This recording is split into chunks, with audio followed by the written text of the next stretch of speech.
Moi, je suis un peu cartésien, je ne crois pas trop en ces choses mystiques. Bien vrai que je sois dans le milieu de la lutte, un milieu très mystique, moi, je ne porte même pas de gris-gris. Donc, je ne peux pas être trop accro par rapport à ça, mais chaque milieu a ses réalités. C'est vrai, la préparation mystique est somme toute importante parce que nous sommes africains et nous sommes sénégalais. Il y a des croyances qui font que aujourd'hui le mauvais sort peut s'abattre sur toi parce que l'adversaire va aller voir un marabout pour essayer de te neutraliser mystiquement. Il est de ton devoir d'aller voir des marabouts pour pouvoir te protéger. Mais si on prend le pourcentage et la force mystique par rapport, par exemple, au poids sportif, moi je pense que le premier élément fondamental pour un lutteur, c'est d'abord l'entraînement, l'endurance, la résistance, la technique qui font la différence. Maintenant, le mystique ne fait que renforcer. Moi, je dirais que le poids mystique ne représente que 5 voire 10% dans un combat de lutte. Mais maintenant, c'est sur le plan psychologique, c'est extrêmement important pour le lutteur parce qu'un lutteur qui oublie même un gris-gris penserait que c'est peut-être l'oubli qui a fait qu'il a perdu un combat.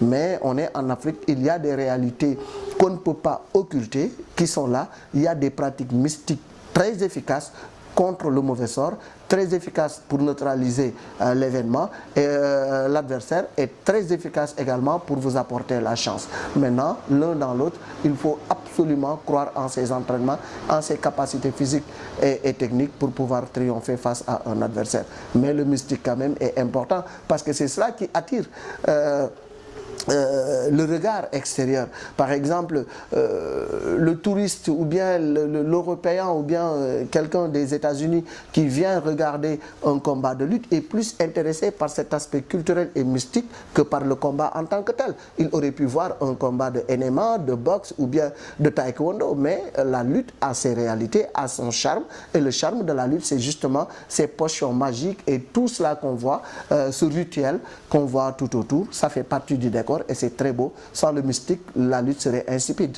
Je ne peux pas le comprendre. Je ne peux pas comprendre qu'on mette des sommes faramineuses pour le mystique. Dire qu'on a dépensé 50 millions pour un combat, mais si on perd ce combat, mais qu'est-ce qu'on va dire au marabout? Donc c'est ça, il faut arrêter. Il faut être quand même un peu mesuré dans ce sens-là. Le plus important, c'est la préparation, c'est l'aptitude physique, technique et athlétique qui fait la différence. Maintenant, le mystique ne fait que compléter. Il ne faut pas exagérer en dépensant ces sommes faramineuses qui peuvent servir à autre chose. Parce que le lutteur doit passer à son avenir, doit penser à sa reconversion. La carrière est très courte, la retraite est à quoi? 40 ans je crois. Donc il faudrait que les lutteurs pensent à leur avenir. Au lieu de dépenser cet argent inutilement dans le mystique, ils peuvent l'investir ailleurs. Écoutez, c'est là où se situe le danger. Parce que dans chaque écurie, il y a au moins 50 voire 60 jeunes qui s'entraînent et qui s'accrochent à un rêve. Ce rêve, c'est quoi? Devenir millionnaire par le biais de la lutte. Parce qu'ils ont vu un Mohamed Ndao Tyson ou bien Yekini réussir dans ce domaine-là, un Baboy, etc., Balagaï 2, Modulo, pour ne citer que cela, qui ont eu à tirer leur épingle du jeu. Mais c'est une infime minorité par rapport justement au nombre de pratiquants.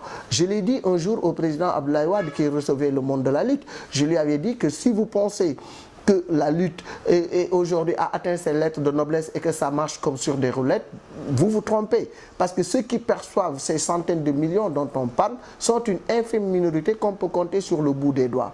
Maintenant, je lui ai dit, si la lutte est plongée dans une crise, si les gens, si les autorités n'aident pas cette discipline et que le rêve de tous ces gamins bien entraînés, des forces de la nature se brise, on serait tous en danger. C'est ce qui explique parfois quelques dérapages et quelques dérives de gens qui, en fait, ne pensaient que réussir par le biais de la lutte et qui ont vu leur rêve se briser et malheureusement utilisent leur force autrement dans un cadre négatif. Donc je pense que ça également, ça doit pousser à réfléchir. Il faudrait absolument que l'État du Sénégal soutienne la lutte parce que le nombre de pratiquants est extrêmement important. On parle de 80 000 de 8000, autant pour moi, licenciés, le nombre a dépassé cela. Aujourd'hui, allez dans les plages, allez dans les écuries, regardez ces jeunes qui s'entraînent, qui sont bien dotés par la nature. Ils sont des forces de la nature. Alors si vraiment le rêve se brise, nous sommes tous en danger. Et je pense qu'aujourd'hui, il y a un travail à faire de notre part en tant que chroniqueur sportif, en tant que reporter, en tant que journaliste. On a un travail de veille et d'alerte à faire, mais également de conscientisation et d'élucidation de cette masse-là. Et je pense que là, il y a un travail extraordinaire à faire pour éduquer, pour éveiller ces masses et leur dire qu'il n'y a pas que la lutte pour réussir. Et le président Alioune Sarr avait déjà lancé cette idée, un lutteur, un métier avant d'être pratiquant. Je pense que si on réalise cela, on peut aller plus loin. Mais ce n'est pas l'apanage seulement des lutteurs. Je pense que la délinquance est un peu générale un peu partout. Mais quand ça frappe le monde de la lutte, ça devient beaucoup plus visible parce que c'est un monde qui a les projecteurs braqués sur lui.